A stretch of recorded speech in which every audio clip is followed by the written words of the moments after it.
पहिली प्रतिक्रिया काय आपली?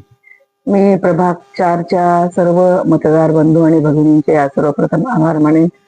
नेहमीप्रमाणे ते आमच्या बाजूने उभे राहिले आणि खासदार अशोकरावजी चव्हाण साहेबांचे मी आभार मानेन, कारण त्यांनी आमच्यावर विश्वास ठेवला आणि आम्हाला पुन्हा उमेदवारी दिली.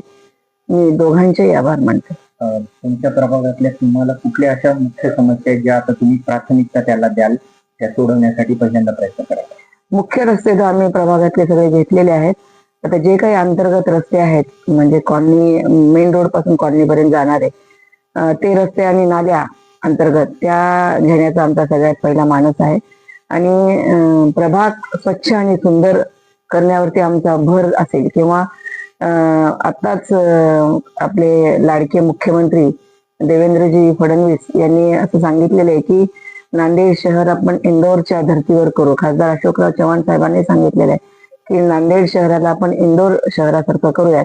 तर आमचा सर्वप्रथम भर असेल अंतर्गत रस्ते आणि नाल्या आणि प्रभाग स्वच्छता. प्रभाग क्रमांक 2 मध्ये आणि प्रभाग क्रमांक 4 मध्ये आम्ही सर्वांना भरघोस मताने निवडून दिलेले आहे. आम्ही साहेबांचे कट्टर समर्थक आहे. याबद्दल आपण महत्व आणि येणाऱ्या 9 आणि 4 मध्ये खासदार अशोक चव्हाण साहेबांच्या मार्गदर्शनाखाली आम्ही 4 मध्ये आणि 9 मध्ये आतापर्यंत विकास कामं केलेली आहेत.